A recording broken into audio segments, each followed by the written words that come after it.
Hi guys, welcome to Book Time. My name's Julia. Today I'm going to be doing my August wrap up. I got through 7 books during August and I'm just going to get straight into it.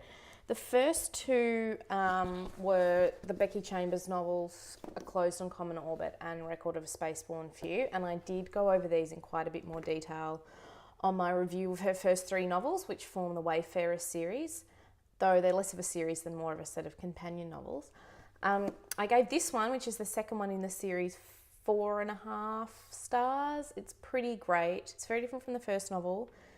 They're a sci-fi series, sort of a character-based sci-fi series, and the first one follows a lot of characters. This one only follows 2, so a lot of readers didn't like it, but I loved it, and I'll link the other video down below if you want more detail.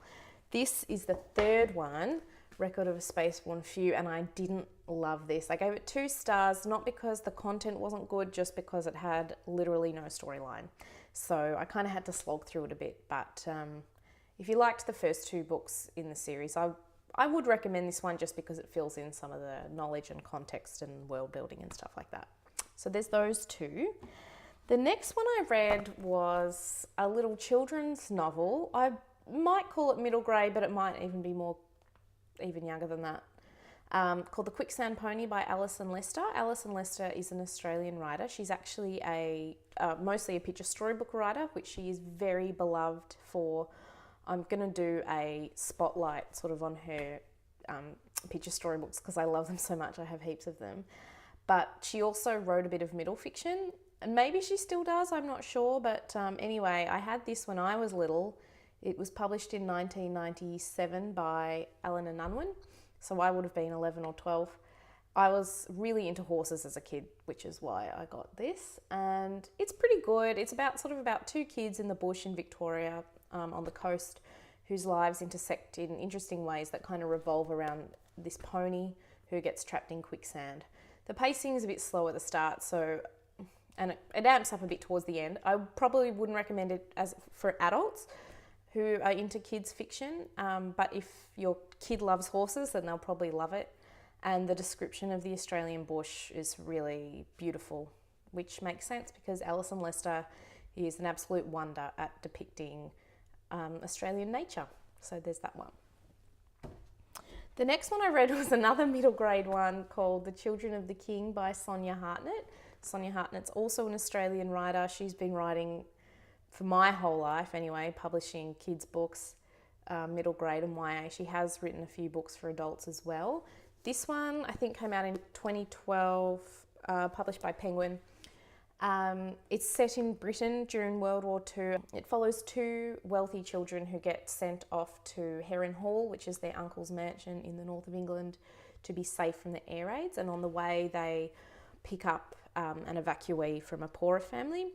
So these 3 kids go up to the house in the north, and it follows 2 storylines. So one is them in real time exploring the countryside and some castle ruins that are on their uncle's property.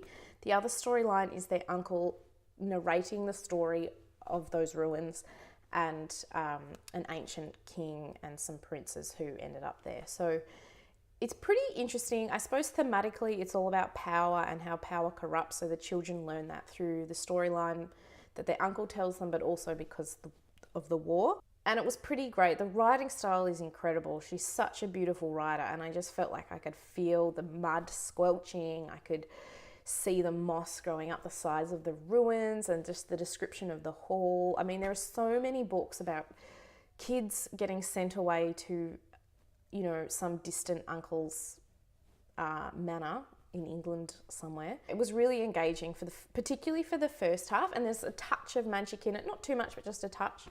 But the second half, I still really enjoyed it, but I felt thematically I wasn't quite sure how some of the elements of the storyline sort of tied into the theme. I was a bit confused. I don't know if that was just me though, trying to read too much into things.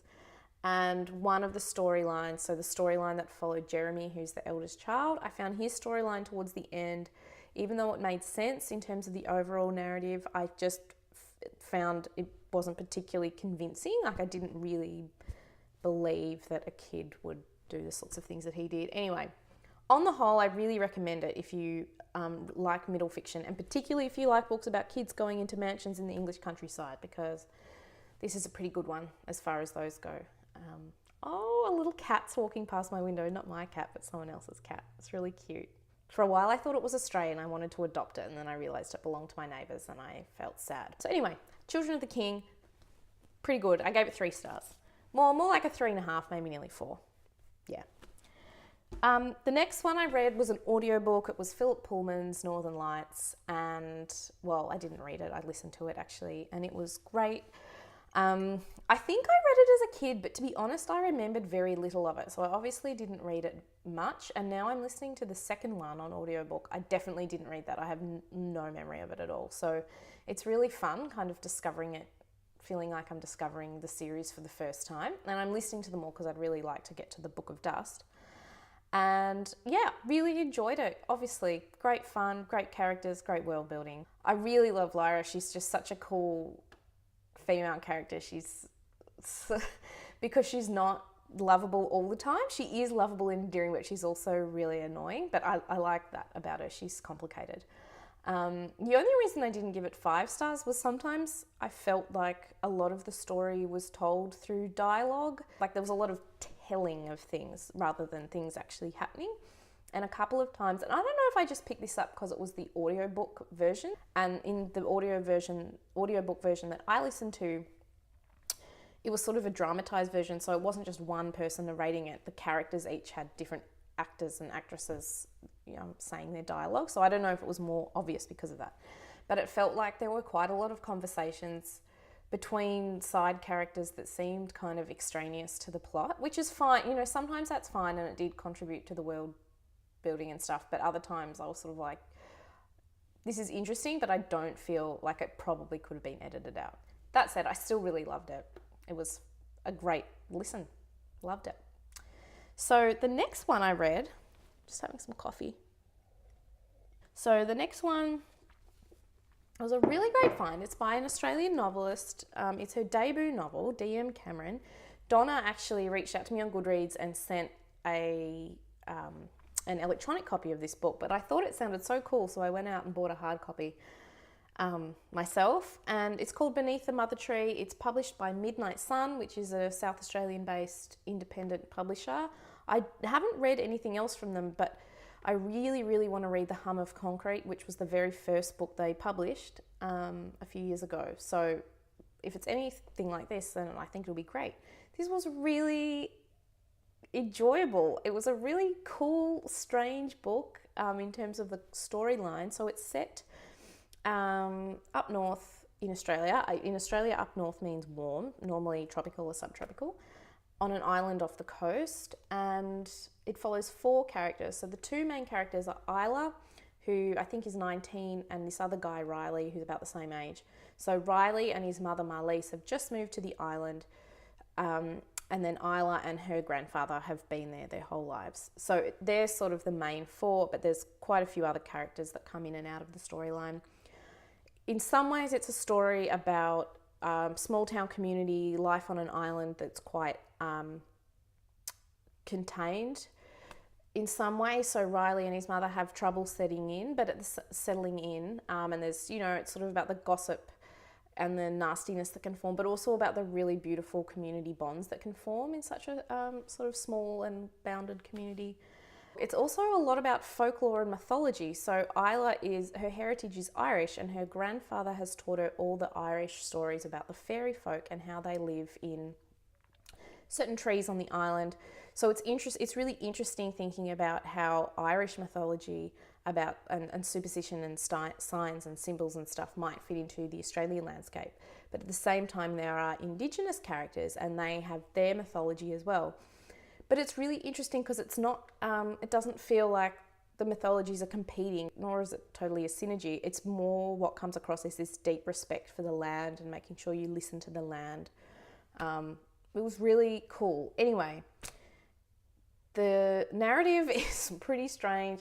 So Riley's mum is an entomologist and studies mosquitoes. There's a big mosquito population here on this island in the mangrove swamps. And she is a crazy character, sociopathic or psychopathic, I'm not sure. But anyway, It's sort of about the four of them negotiating their relationships. I won't give too much away, except to say it gets quite tense and creepy and did not go where I expected it to, which is cool. And because of the mythology stuff, and also because of Dean Cameron's writing style, it's got this really eerie, dreamlike feeling, which I really enjoyed.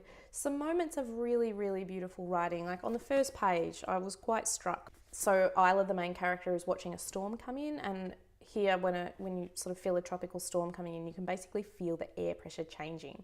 And everything sounds really different. So it's describing how the sound is different. Even my voice sounds green, Isla thought, as she heard it flop onto the sand. She looked down to see her voice had turned into khaki seaweed, faded and brittle.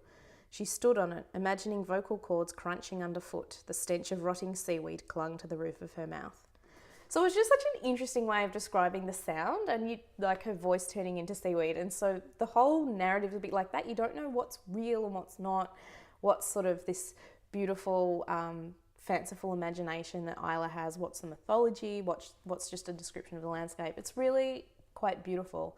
It is a debut novel, so sometimes that shows through the language. There are a couple of moments which are not clunky, but maybe slightly clunky, but on the whole I really enjoyed it. Also worth noting is Dean Cameron did write this in consultation with an elder from the local Indigenous community who she knows quite well, and I get the impression she grew up around the area where this was set and knew the Indigenous community quite well.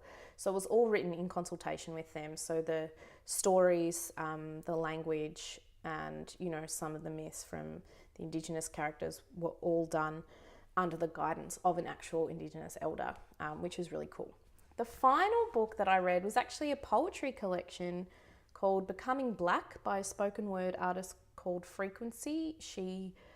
I think she's American now, so she was from Kenya, migrated to the States, and this book, this collection of poems is basically her working through,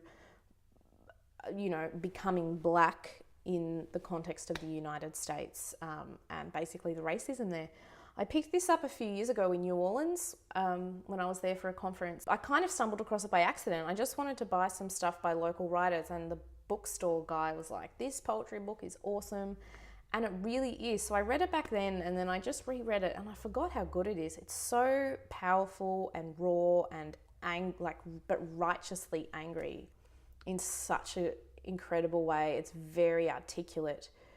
The way she describes how racism functions, how it affects her personally, how it affects, people of color as a whole in the States, about the really high number of arrests, about black children getting shot by the cops. It's really, it's quite upsetting and moving and powerful. And one poem in particular is called An Open Letter to White Feminists, and that was, a really good challenge for me, who I'd call myself a feminist, but it was a very good challenge to be a better ally. This was just such a good collection. Even better are her actual spoken word performances, so I'll link a bunch of them down below in the description box. They're really, really powerful.